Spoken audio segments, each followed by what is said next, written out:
Again, good afternoon, everyone, and welcome to the Youth Leadership Program graduation. We all know that every young person has the potential to become a good speaker and leader. This potential has to be developed successfully to meet the challenges of adulthood and throughout life. Our youth definitely need to develop the ability to communicate effectively early in life. Today we come after 8 weeks of meeting here every Sunday, missing all whatever they usually do on Sunday, and they were very, very committed. I'm very proud of each and every one of them. To start off our program, I would like to say a prayer. Everyone would bear with me. Heavenly Father, surround those who are graduating with grace. Bless them with hope so that they move into the future with eager and open hearts. Help them to put the knowledge, skills, and insights gained through their education to use for the good of all humanity. Inspire them to believe in the goodness of life, even when faced with challenges and difficulties. As they commence with their lives, may they grow ever more grateful and wise. All of this we ask in your precious name. Amen. Amen. And we will start our program. We don't want to keep you here too long. Our program is basically a speech-a-thon. So all of the children that attended the Youth Leadership Program will be speaking this evening. I'm only going to come up here to introduce the next person. Without further ado, we would like to introduce to you Rico Staton. His title is It Costs to Be the Boss. Rico.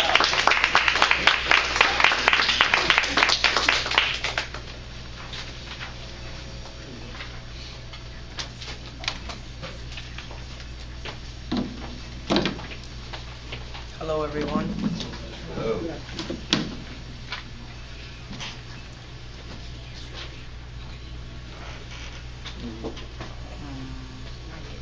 I'll do after. Okay. My speech is It Costs to Be the Boss, and I'm going to tell you about how it costs to be the boss.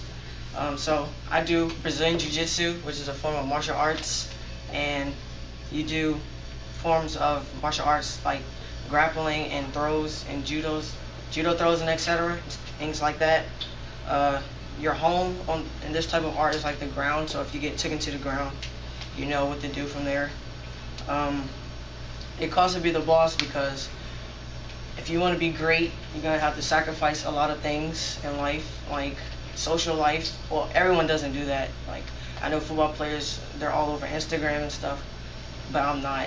So I keep my social life in a box because I believe that focus and work ethic is key, and hard work is what pays off. If you do work and practice, then you get great results. I've been getting up at 5 in the morning since the summer, 3 times a week, because I believe that if I work harder than everybody on this earth, then I have no choice but to get first place and be at the top of the podium. And it ensures that I'm working harder than every African, Brazilian, American, Japanese, Korean on this whole entire earth, because I want to be at the top of the podium next year and be a 2016 world champion. I believe that I'm the hardest working kid, and it's proved because my instructor has told me this time and time again that I'm the hardest working kid that he's ever worked with in his years of teaching, and that's been over like 15 years, so that's good. I said I like the Flash. They call me the Flash right here. That's where I got the symbols, because in Jiu-Jitsu I move really fast, as you're about to see in the video. And I told my instructor I wish I had superpowers, but I said I wish I had the power to move at super speed, and then that's when he said, you do have superpowers, your power is your work ethic. I said, all right. And then, so I believe that work ethic is key, and if you work hard at everything that you do, you can be successful. And my sister plays tennis. My dad has her watching Serena Williams, and she's great. But if my sister has the same work ethic as me, then I believe that she can be better than Serena Williams if she does what she does. And I don't expect her to develop the work ethic yet because she's only 10 years old. But as her age gets older, then she should develop the work ethic. And I believe that jiu-jitsu is what I will be doing for a long time, and I will be a 2015, 2016, 2017, 2018, 2019, 2020, 21 world champion, and at all belt levels. Right now I'm a green belt, and I'll probably get my blue belt next year, or my purple belt if I beat everyone next year. And that's what I plan to do. And that is it costs to be the boss.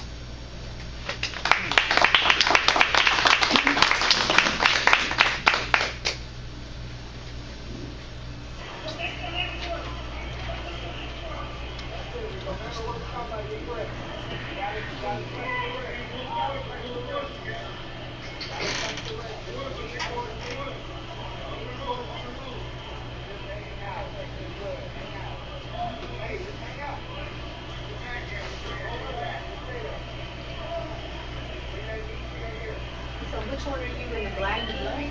Yes, it's the same gi that I have. Okay.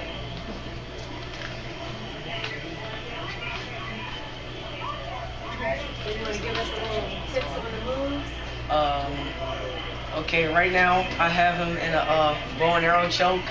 It's when you put the gi across their neck like that, and then it's a pretty effective choke, because it's like you don't have a way to defend it unless you break the grip.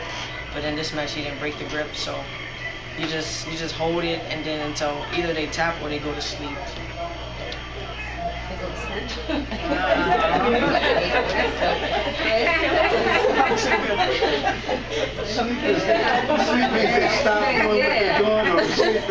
Sleep is like not breathing in. Unconscious for the moment. Wow. So what, he tapped? Yes, he did. Oh, okay. Thank you. Right.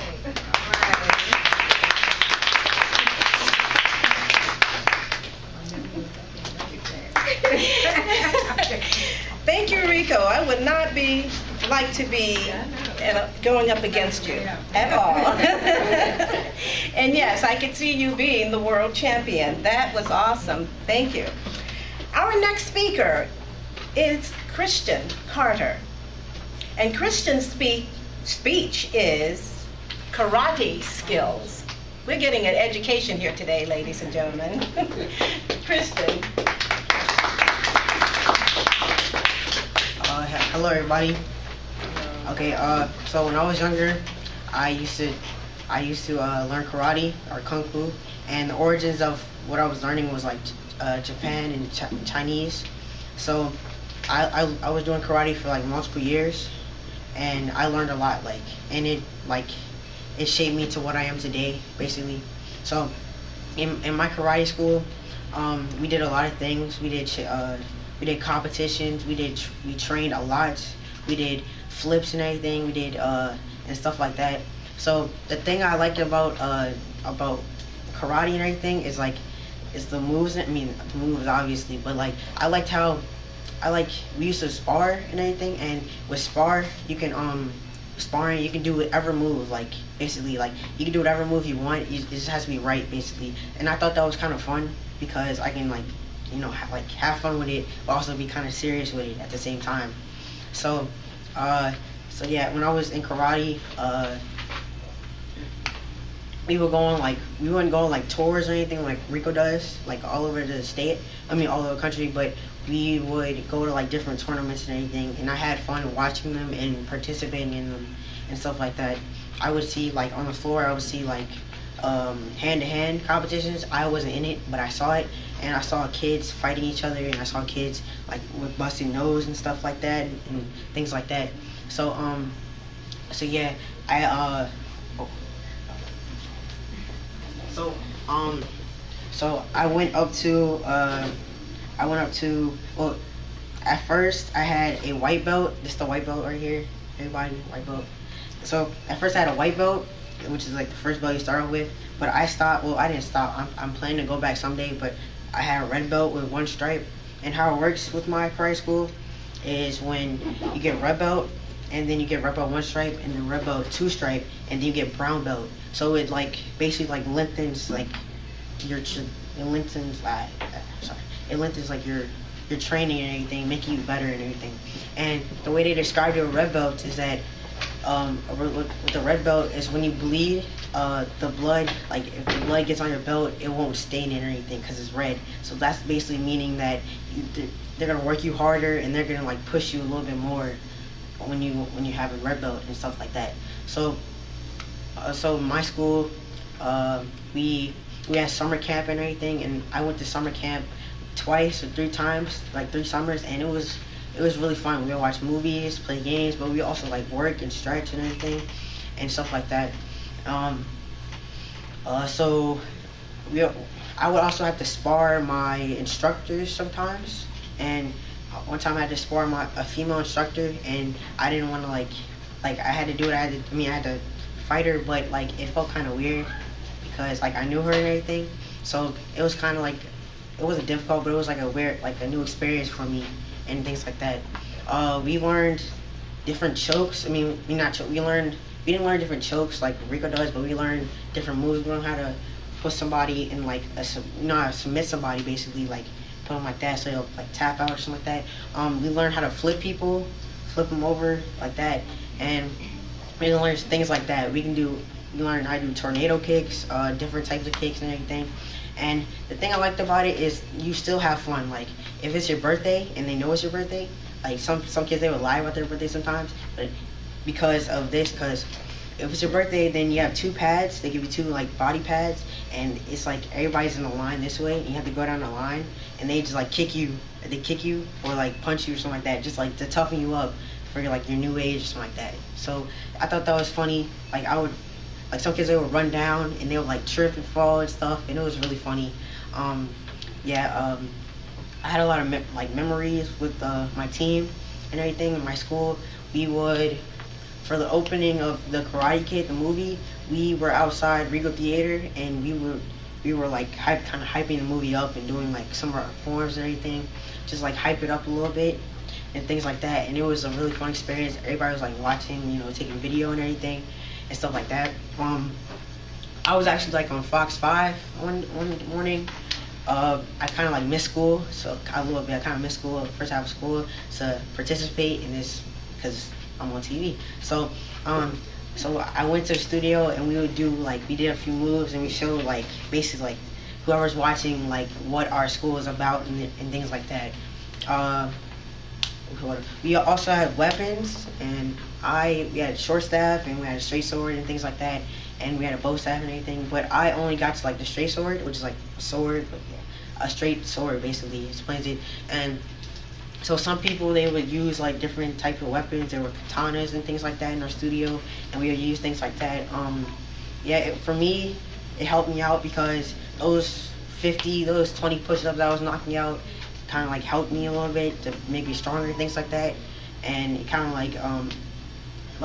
and my teachers, they weren't like mean or anything, but they push you so you can be great, basically. So yeah, thank you. That's it.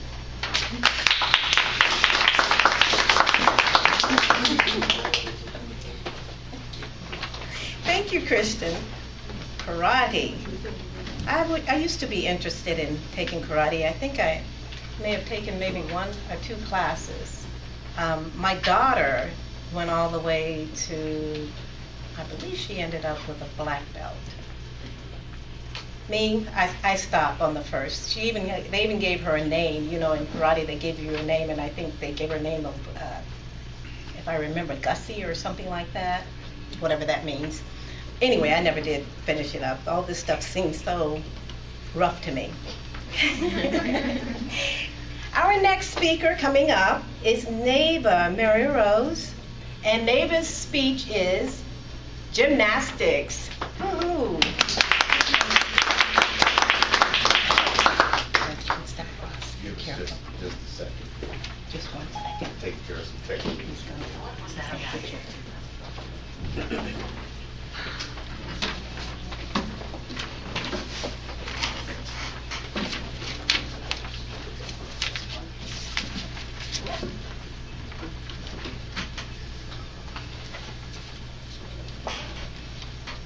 Bear with us a minute there.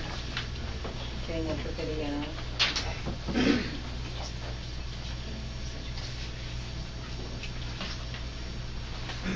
We're having some technical difficulty, so we won't be able to play hers on this one, but you'll still be able to see it because we got it here.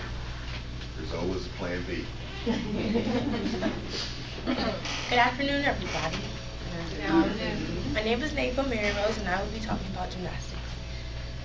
Not a lot of people know a lot about gymnastics, but I do. I'm a level 9 gymnast, and I've been doing gymnastics for 8 years. Some things that I can teach you about this sport is what me and my teammates do in our daily practices, what competition leads up to depending on your level, and teach you what I do on the different events. The gym I go to is called Silver Stars. In the summer, we practice Monday, Tuesday, Wednesday, Thursday, and Friday for 6 hours. But in the fall, we practice Monday, Tuesday, Thursday, Friday, and Saturday. On Saturday, we have practice in the morning for 5 hours. We have 4 events. Now I'm going to be taking you through a typical day of practice. First, we start off by running at 4:30 to 4:35.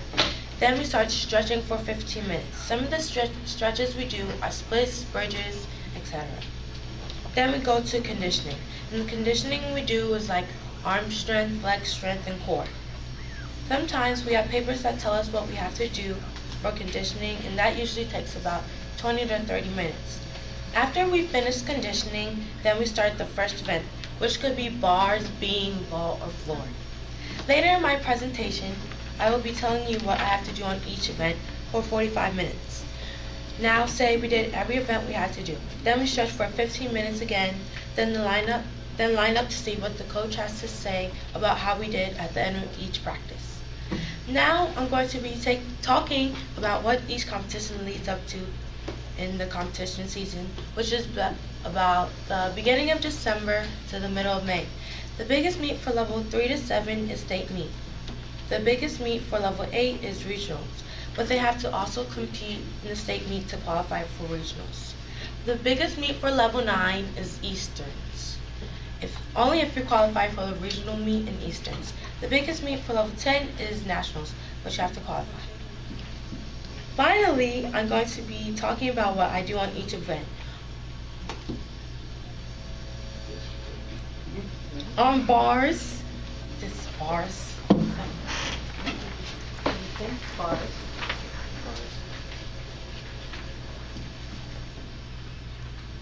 That's a pirouette. This is a straddle back.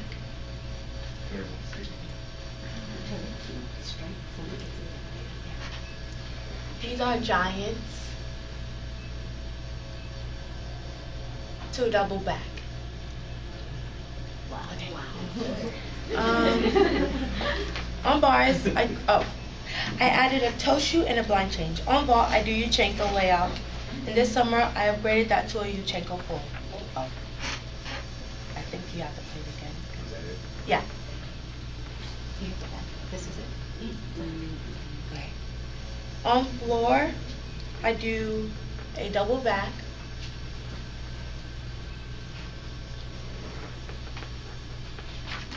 This is a double back. You can skip it a little bit.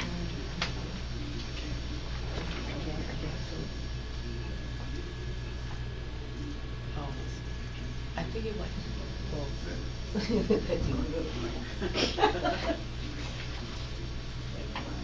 that the one? Oh no, it's floor. The one further. Yeah.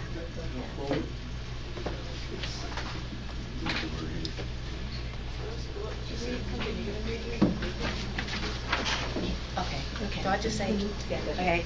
And on beam, which is like a 6-inch, I do a back handspring back tuck, which is called a series. I do a press, a turn, and a round off full. I'm looking forward to getting a scholarship later in my gymnastics career because I've been doing gymnastics for 8 years, and I want to put my hard work into something good.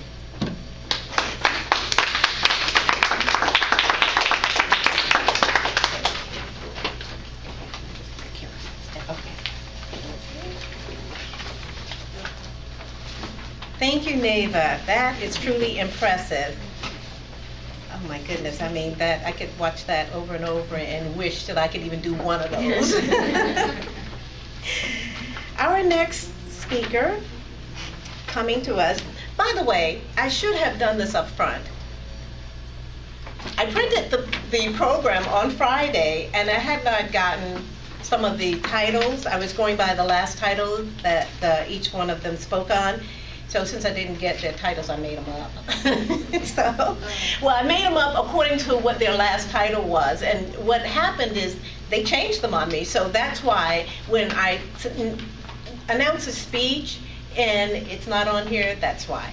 They changed them today. So I'm going by what they gave me today. So Kennedy Cole will be speaking. Her speech today is, "There is nothing girly about welding. There's nothing girly about welding."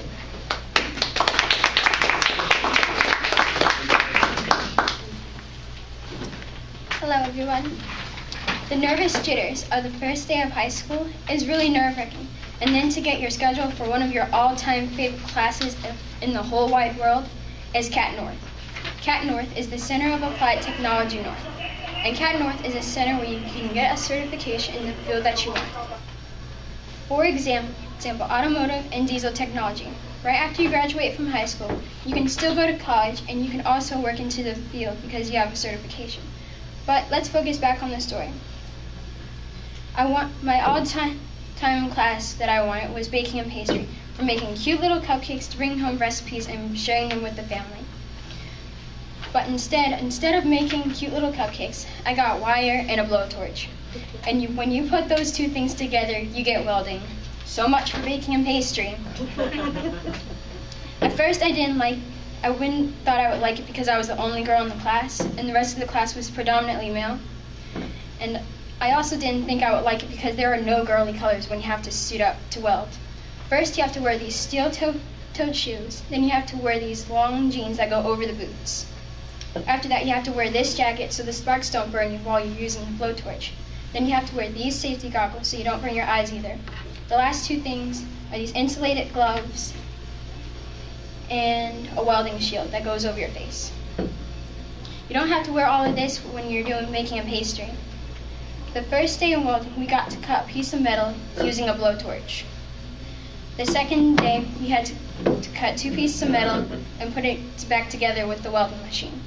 Fun fact about welding, if you're not being careful and you're not wearing your gloves and you see a piece of metal that came off the blowtorch, chances are it's probably still hot because did you know if you pick up a piece of metal without using your gloves, it can be up to 2,000 degrees? Talk about hot, hot, hot.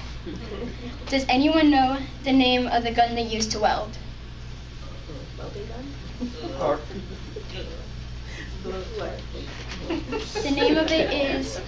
The name of the gun is called a MIG gun. In order to use it, you have to put on all your gear, and you have to have the cable cord attached to another piece of metal. And then when you start welding, you put on your shield and put the MIG gun on the piece that you're trying to weld and make little circles. When I was done my very first weld, it looks like this.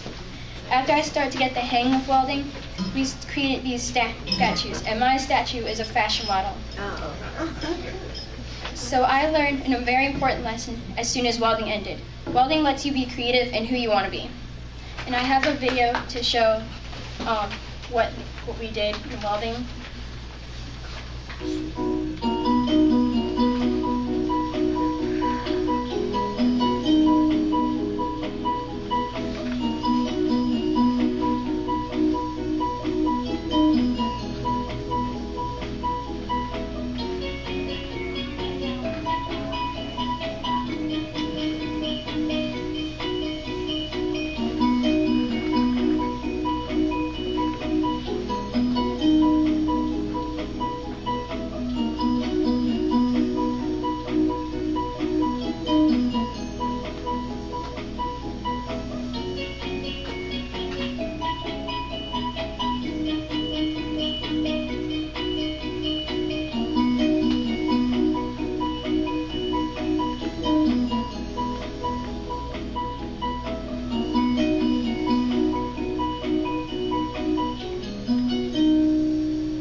impressive. Oh my goodness. You welded this apart from another piece of We had metal. to cut it with a blowtorch. Wow, look at that, guys. And then you cut this one and put it back together. Wow, interesting. Actually, it came out with a little design there. That's like a piece of art, no? That's very impressive. Thank you, Kennedy. Our next speaker is David Carter. And David's speech is My Baseball Experience. David.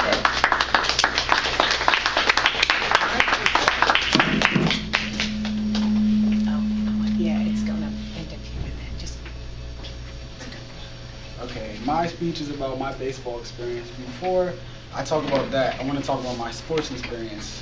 When I was younger, when I was really little, about 5, I used to play basketball on a little plastic court with my mom. The court was bigger than me, so I always tried to dunk on it. It was pretty fun. But when I got older, I continued to play basketball. And I actually started to like it. I started off in intramurals, played intramurals for 2 years, won a championship, lost in the playoffs. Then I played county basketball. County basketball, I made a AAA team, which is the best you can make. We lost in the championship, and then we won 1 year because of forfeit, which kind of sucked. But it's still a championship, but I didn't move from all that. But then, after basketball, I tried football. Football was extremely fun. I enjoyed myself. I played for 3 years. It was very, very fun. It was very physical sport. I really didn't like it when it got cold, because when it got cold, you felt everything twice. Like after I took a shower after a game, I would have cuts and bruises, and it just felt terrible. So that's why I stopped playing football mainly. I didn't like that part. But got to high school, continued to play basketball, got to 9th grade, and wasn't really that serious about basketball. 10th grade, wasn't really that serious about basketball. So I'm at a new school. I transferred from Bowie High School to Pilati High School. It's a small private school. I don't really know a lot of people. So I meet some people, and they're telling me to come out for the baseball team, which is a spring sport. So at first I'm a little skeptical because I never tried it before. Baseball, my dad wanted me to play, but it didn't really interest me. I didn't really want to get hit with the ball, basically, because it looked like it hurt, and it does hurt. So I tried it in 10th grade, made the JV team. I was leadoff batter, which is the first person to come up to bat. But it was weird because I never played baseball in my life before. So coach put me in the game. Never seen a real pitch before, never seen none of that. But I did well. I impressed myself. My team was cheering me on when I got my first hit because they know I never played baseball before in my life. So that was a good experience for me. Throughout the season, well, it was a bad season. We didn't really win that much. We got whooped pretty bad every game. The team was pretty bad. But I enjoyed myself, and I'm sure my teammates enjoyed ourselves. It was really fun, even though we lost like every game. But it was fun. So 11th grade came. I was deciding, should I play baseball again? Do I want to be a little bit more serious? Because now I would have to be trying out for varsity. Varsity and JV, big difference.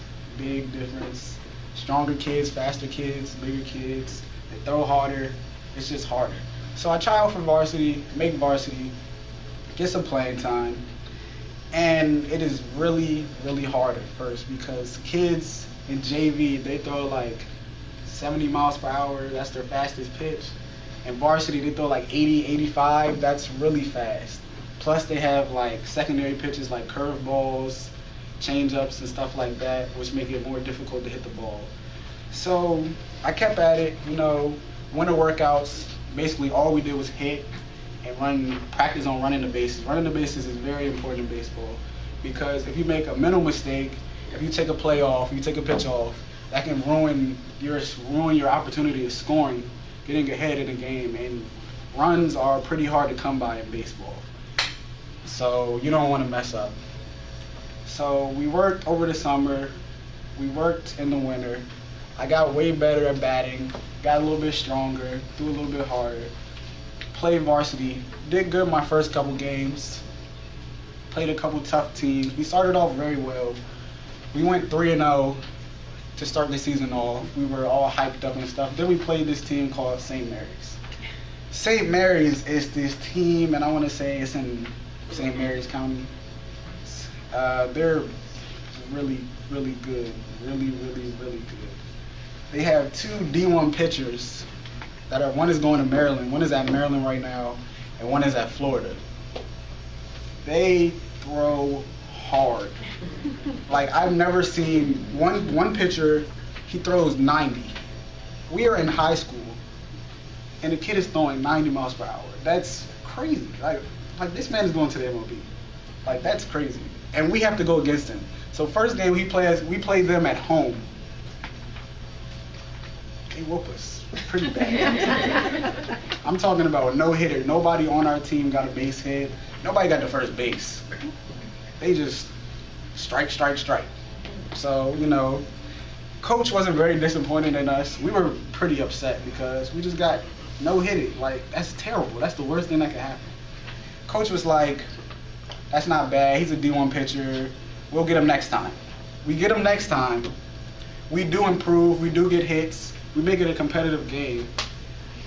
The final score ends up being like 5-7. They had another D1 pitcher. He doesn't throw as hard, but he's very good. He has a very, very good curveball. It's pretty nasty. So you guys stay back, and you don't want to swing out in front and make you look dumb. You don't want to jump out the way, because then you look like a punk. So you got to stay in the box. Look it in. Make sure you get the ball on bat. So, yeah, we lost to them. Then we played our rivals. Our rivals, it's a school-wide rivals. It's AACS, Annapolis Area Christian School. We hate them in every sport. Every sport we hate them. We want to beat them in everything. We beat them football. Football's a fall sport. We beat them in a championship. So we had bragging rights. Basketball season came around. We lose to them in the semifinals by 1 point. So that was pretty tough. So they got bragging rights. So baseball comes. We got to represent our school. We don't want to have bad rep. You know, school spirit, all that stuff. We want to talk trash. So we played them. First game of the season. They crushed us. Again. That was a bad season last season, but it was very, I took a lot from it, and I've learned a lot. And now going into my senior year, I am ready to improve and help my team get to the playoffs and win the championship. We got a lot of transfers this year, and I'm very confident that we have what it takes to not only make it to the playoffs, but win the championship. And I'm looking forward to it, and I hope my team steps up to the challenge and helps us get a championship, because it's senior year and I want a championship. And that's my speech.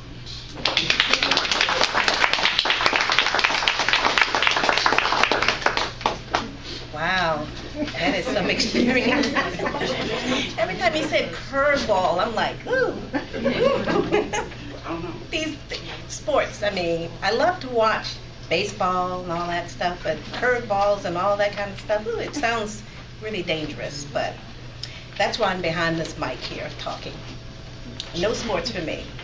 Our next speaker, we're coming up to the end. Our next speaker is Jonathan Flo. And Jonathan's speech is Why Santa Isn't Real. Jonathan, why Santa isn't real?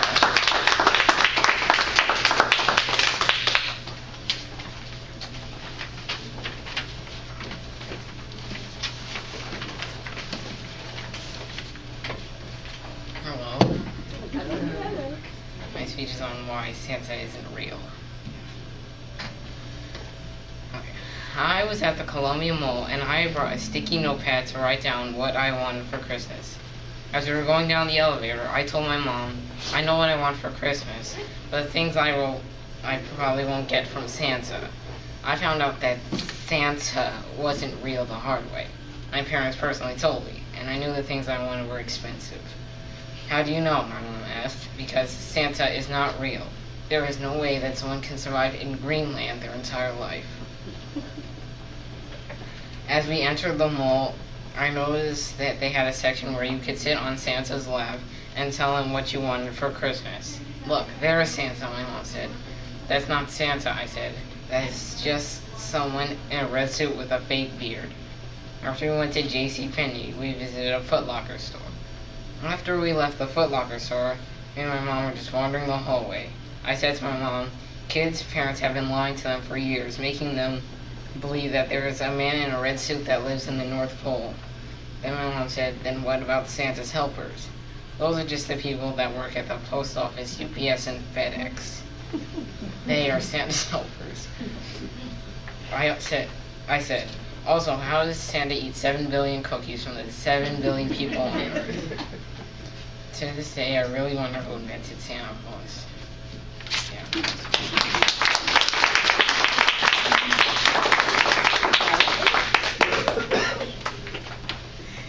Santa Claus.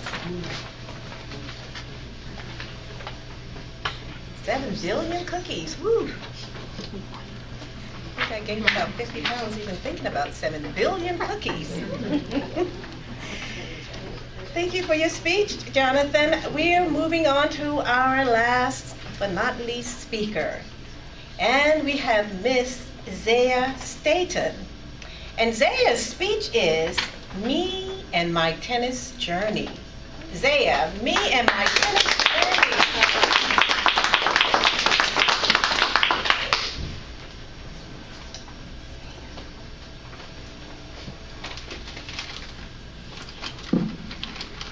Hi, today my speech is about me and my tennis journey.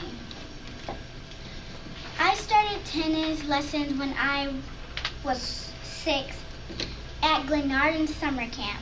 I didn't really care for it and I didn't really like it, and I kind of missed some days because I didn't like it, and I stayed over at my grandparents' house. And now here 4 years later I'm 10 and I love tennis. It's like, I want to be like Serena Williams now, but I'm not as good as her in my opinion, but I want to get as good as her, maybe better. And I have learned different techniques, and such as serving, watching the ball, and measuring where to hit the ball. Now I'm playing tennis games and matches. Some of my matches I have lost, but I have been on teams, doubles, and no singles yet. And I have won some of mine, and I have a few pictures. Playing in matches have taught me to serve better, to watch the ball when I hit it, and my swings have gotten stronger, and I have gotten faster trying to get the ball. I have been playing I have got back playing since summer break started, and I have also played with my parents and my brother. And my brother, he just hits to be hits. And my dad, he just does a little backhand, I guess. And my mom, I think I've only played with her once, and she's okay.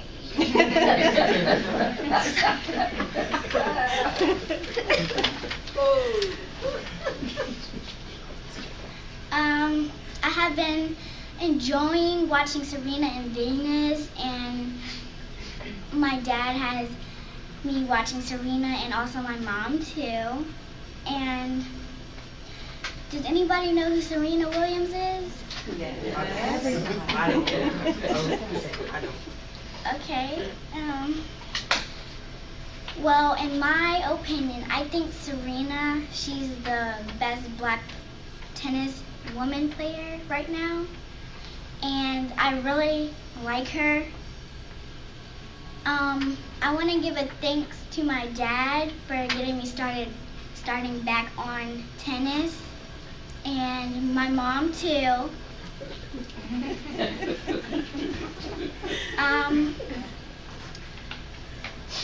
And like Beyonce says, who runs the world? Girls.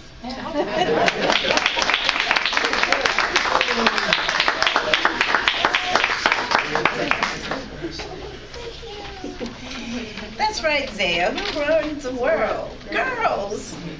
Awesome. Me and my tennis journey. Wow, that's a very interesting story. I see you didn't like tennis at first, but now you really love it. So I see we have a lot of talents in here. A lot of talents. And I think that, well, we're going to have first place baseball player, jiu-jitsu, karate, tennis, the first welding, was going to build the first welding something. Let's see. Oh, gymnastics. Okay. Olympics. Where is she? Let me remember her. You saw her here first. So everybody, and Santa Claus, we learned a new lesson about why Santa isn't real. I still can't get over the 7 billion cookies. They got me stuck. Anyway, that is the youth leadership team. Let's give them a nice round of applause. They did an excellent job.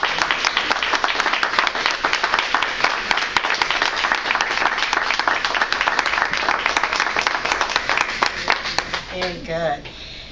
And before I move on to giving them their certificate, I would like to give a special thanks to, first of all, our area director, David Clark.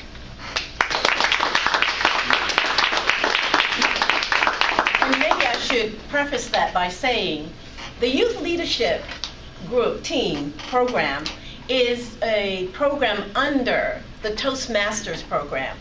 We are Toastmasters. We belong to an adult Toastmasters class, and they sort of put out there that there was a youth leadership program. I searched around, no one had one in this area, and I thought, well, why is that? I think we should have one. So I came up with this idea, and one of the parents, I mentioned it to, said, well, when are you going to start the program? I want to start the program. And she was pushing me, and I'm like, don't say anything unless you want to back it up. So I went ahead and started it, and these beautiful young kids, young ladies and men actually, joined the program, and I really, really enjoyed meeting all of you guys. I enjoy working with you guys. I'm going to miss you. But I know you have to go on, and we'll see each other again. Maybe we'll pick up the program again next year. But I'm so happy that Toastmasters at least put that out there and gave us the opportunity to run with it. And here we are at our graduation. This was an 8-week, 1 session a week program. And today we will award them their certificate for the completion of it. But there were people that were major in this program. David is the area director of Toastmasters in this area. And he came out, he's been out to every meeting, moving tables and chairs, and I fussed at him, he fussed back. But anyway, he's been really, really helpful in moving chairs and tables and bringing things in, and of course doing the video. And he has actually videoed every panel discussion we've had and every speech-a-thon that we've had, and they are on YouTube. Now, they're not out for the public because no one knows the link. However, this video, this will actually he will do this one as a YouTube video as well. Now, we won't put it out there for everyone to see unless you guys agree that we can.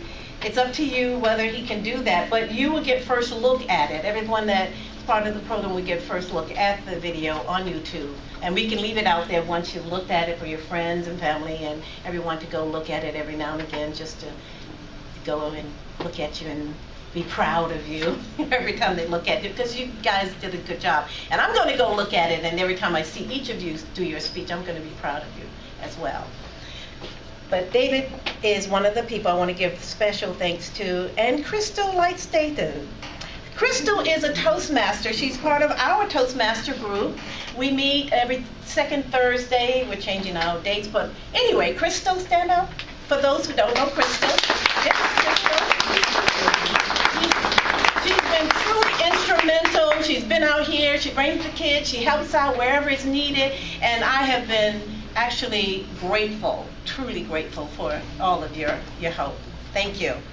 And last but not least, Lisa Armstrong. Now, Lisa is not a Toastmaster. However, she has been very helpful. She's been a parent who brought her daughter here, and there have been times she's here and she'll pitch in wherever you ask her to. And I think that is just awesome. Lisa, stand up so we can all get your Lisa, thank you so much. So we're going to move on to giving out our certificates. Our first, and once you receive your certificate, if you can, I'll move over, so you guys can just line up there for me, if you don't mind, and David will get a picture of everyone when they graduate, when they receive their certificate. Our first certificate goes to Christian Carter. Christian Carter, for successfully completing the requirements of the GoPro Toastmasters Youth Leadership Program, presented this 20th day of September 2015. Christian.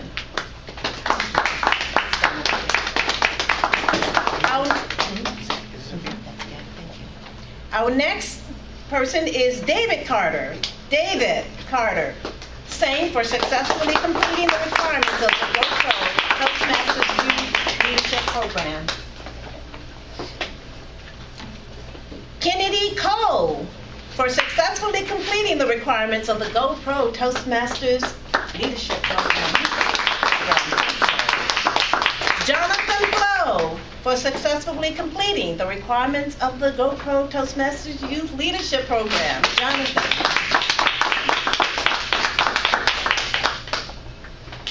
Neva Mary Rose. Neva, for successfully completing the requirements of the GoPro Toastmasters Youth Leadership Program. Rico Staten, for successfully completing the requirements of the GoPro Youth Leadership Program. And last but not least, Miss Zaya Staten, for successfully completing the requirements of the GoPro Toastmasters Youth Leadership Program.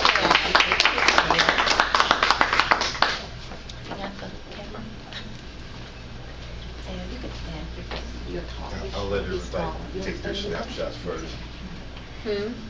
Hold up your certificates, guys.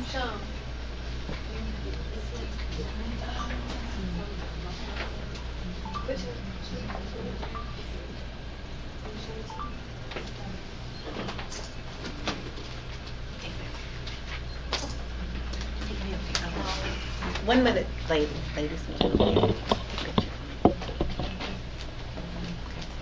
You want to get in there with them? Not yet, I'll get one later.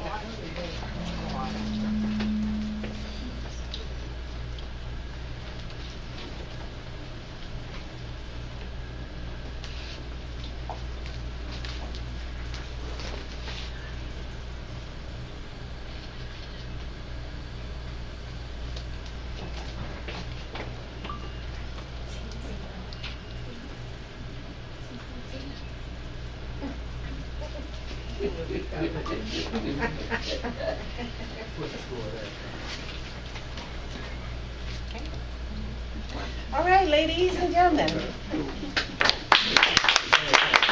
Thank you so much. Our area director has a word or two to say, right, before we end and start our meal.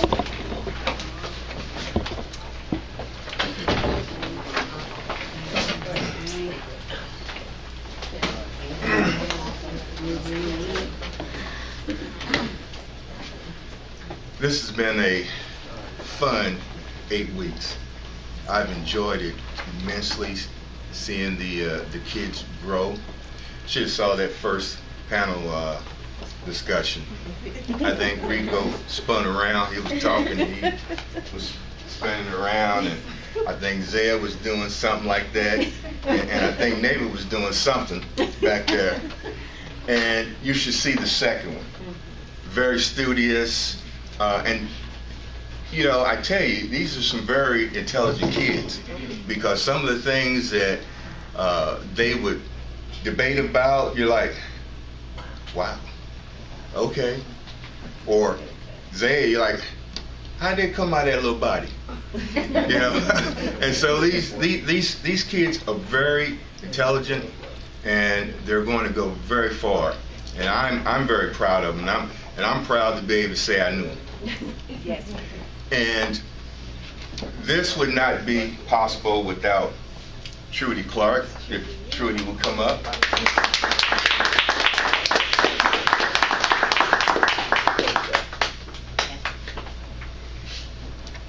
I would like to recognize Trudy Clark with this certificate, Youth Leadership Program.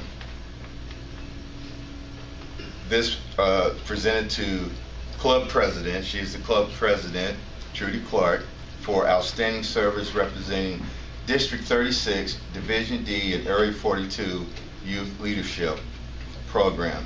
The sponsoring club, Go Pro.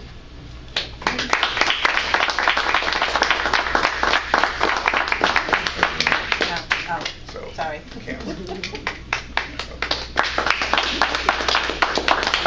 Thank you. Area Director. I appreciate it. And now, without further ado, thank you everyone for coming. And in a minute, you guys could, I'll have the food ready. So give your hands up for hands for coming out. Thank you. Okay. I'm sorry.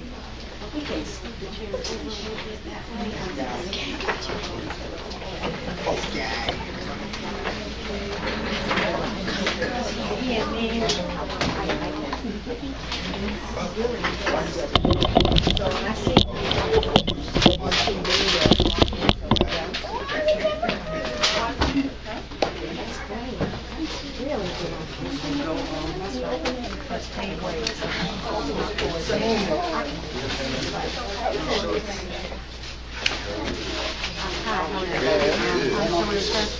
Oh, yeah, thank you. Thank you. That's right. When she first took it, she was like, oh. When she came back, she was like,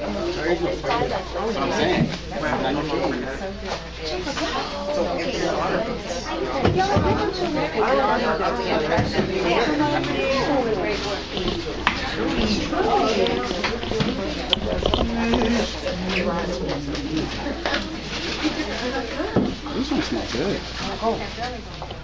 Would you smell good?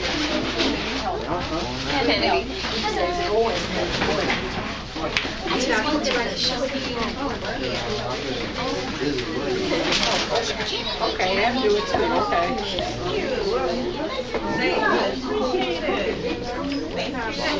Oh, you know you didn't get your face. Thank you.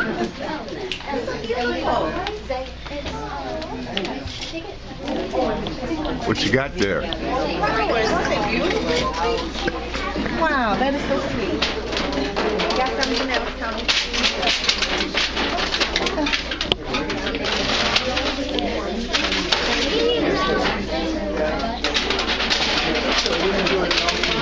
Wait a minute, I forgot to, oh, okay. You know what I forgot to do? One thing I forgot to give, Dave, can you get the gifts and give them to me while I give them to them? She wants to give you something. Oh, okay.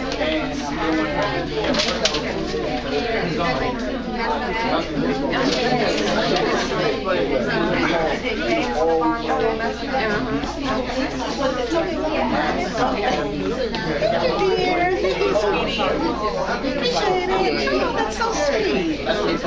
So nice. Okay, I need one thing. Okay, we're about to run out of juice here. Okay, well, it's okay because we're finished, right?